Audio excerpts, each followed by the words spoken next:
मैं भी तो देखूं किससे हंस के बातें कर रही हो। मुकुल,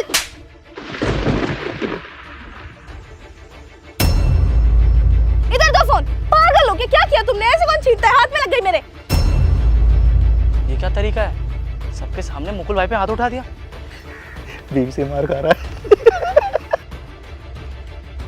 हिमांशी, इतनी छोटी सी बात पे तुमने सबके सामने मुझे थप्पड़ मार दिया। तो ये छोटी सी बात लग रही है तुम्हें? अरे भरे रोड पे अपनी बीवी का फोन छीन रहे हो, शक कर रहे हो मुझ पे? बॉयफ्रेंड है क्या मेरे 4 साल बाहर? दोबारा मेरा फोन छीना ना तुम्हारे लिए अच्छा नहीं होगा, बता रही हूँ मैं तुम्हें। लेकिन हिमांशी, इतनी भी बड़ी गलती नहीं की थी मैंने कि तुम मुझ पे हाथ उठा दो। ये कोई तरीका थोड़ी है, सबके सामने मुकुल भाई पे हाथ उठा दिया। अरे दिख नहीं रहा क्या इनके नौकर यहाँ पे खड़े हैं? अगर आप इनकी इज्जत नहीं करोगे तो क्या ये लोग इनकी इज्जत करेंगे? तू है कौन? क्यों बकवास कर रहा है हम दोनों के मैटर के बीच में? पड़ोसी है ना तो पड़ोसी बन के रह। हमारे पति पत्नी के बीच में बोलने की जरूरत नहीं है, समझा? अपना जाके काम कर। अरे अगर पति पत्नी का मैटर है तो अपने घर के अंदर जाके सुलझाओ ना। ऐसे मोहल्ले में तमाशा करोगे तो मोहल्ले वाले तो बोलेंगे ही ना। क्यों बोलेंगे पड़ोसी? वही। अरे वैसे भी ना तुम दोनों मियाँ बीवी को ना दूसरों के मैटर में बोलने की ज्यादा ही खुजली है। ऐसा है, अपने अपने ना जाके काम कर लो। मुझसे उलझोगे तो अच्छा नहीं होगा तुम्हारे लिए। देखिए ज्यादा बदतमीजी। रोशन, रहने दे, मेरी गलती है, तू जा। पति शरीफ मिला ना, इससे इसके भाव बढ़े हुए हैं। चलो। अरे ओ जाना, बकवास कर रहे हैं यहाँ। सॉरी हिमांशी, मेरी गलती थी। आगे से नहीं लूंगा तुम्हारा फोन। आज के बाद मेरा फोन छीन मत लेना, तुम्हारे लिए अच्छा नहीं होगा वरना।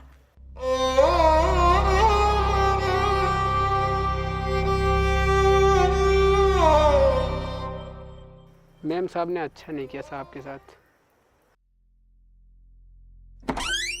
मुकुल, वो खाने में। एक सेकंड, तुम पैकिंग क्यों कर रहे हो? कहीं जा रहे हो? कहाँ जा रहे हो? बताया भी नहीं तुमने मुझे। अच्छा, तो गुस्सा हो मुझसे? ठीक है, आई एम सॉरी।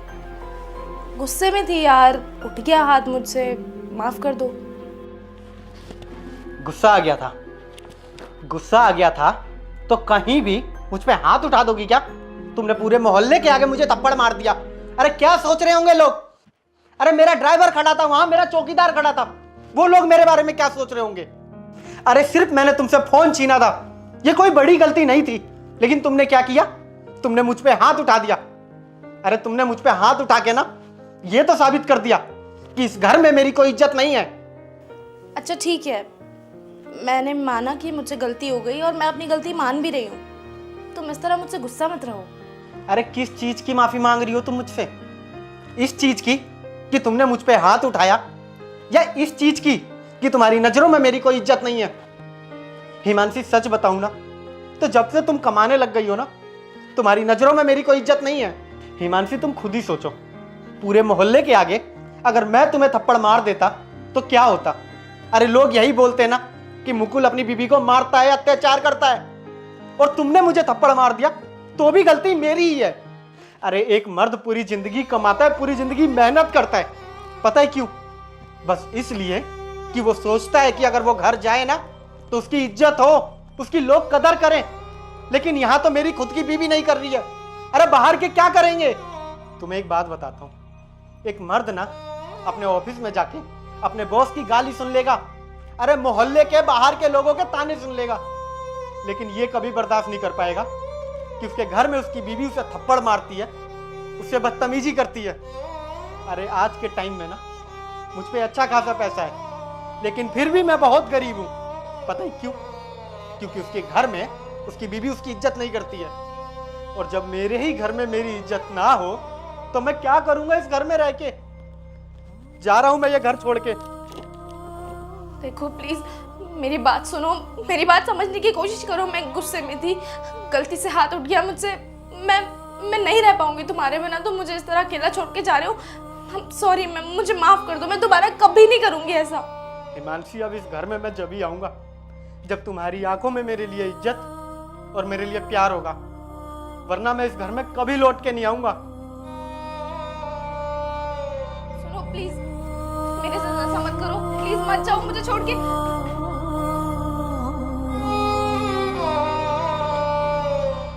मैम, ये आपका ऑर्डर। Thank you. मैम अगर आप बुरा ना माने तो मैं थोड़ी देर अंदर आके अपने बच्चे को फीड करा दूँ। एक्चुअली मैं सुबह से डिलीवरीज कर रही हूँ, मुझे थोड़ा भी टाइम नहीं मिला है। अगर आप बुरा ना माने तो मैं इसको फीड करा देती हूँ, बहुत भूखी है। हाँ ज़रूर, आ जाओ आप अंदर। Thank you. आओ।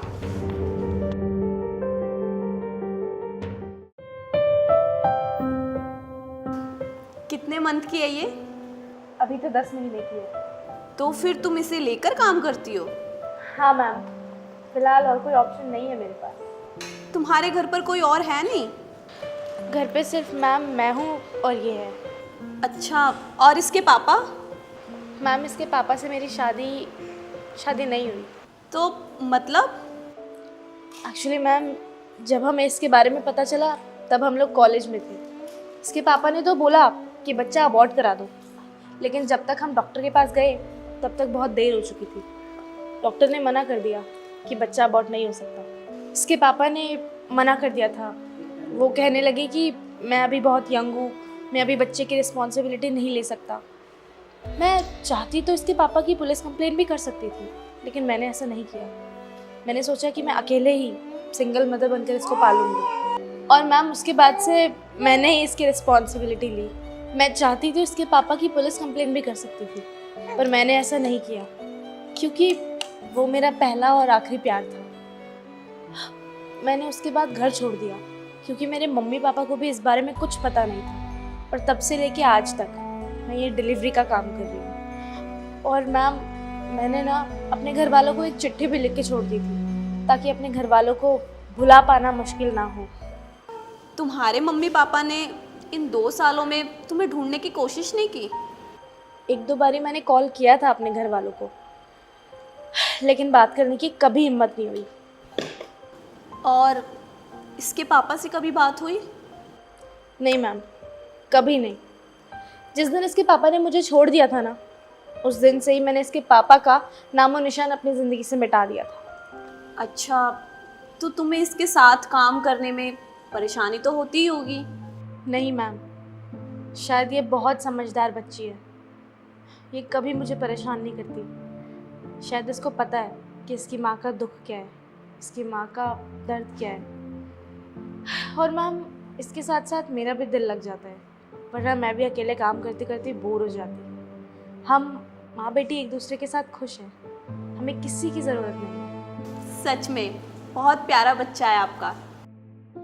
Thank you so much ma'am. जब तुम्हारा बच्चा बड़ा होगा ना, तब इसे पता लगेगा कि इसकी मम्मी कितनी ब्रेव है। बनना पड़ता है मैम, क्योंकि अगर मैं ब्रेव ना बनती ना तो मेरे साथ साथ इसकी भी ज़िंदगी बर्बाद हो जाती। तो फिर ये डिलीवरी की जॉब की जगह कोई और काम सोचा है तुमने? हाँ, मैं कॉलेज के साथ साथ कंप्यूटर का भी कोर्स कर रही हूँ। बाकी साथ ही साथ कॉलेज भी चल रहा है मेरा। कॉलेज कंप्लीट हो जाएगा अगले 6 महीने में, उसके बाद मैं एक अच्छी सी जॉब पे स्विच हो जाऊँगी। अरे वाह, तुम तो बहुत ज़्यादा हार्ड वर्किंग हो। थैंक यू मैम, मैं अब चलती हूँ। चले बेटा।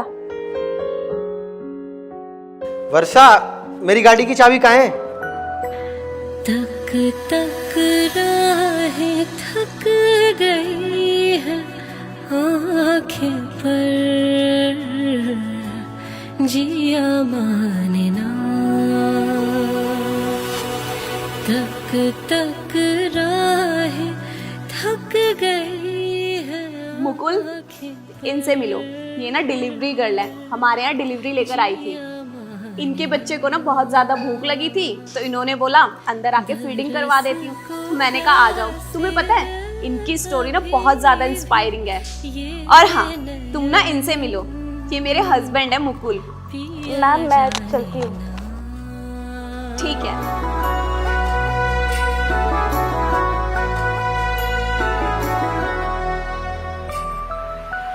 तेरे दिल की दीवारों की सख्ती हमसे सही जाए ना।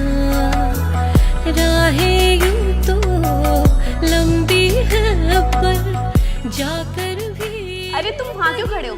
आओ बैठो ना।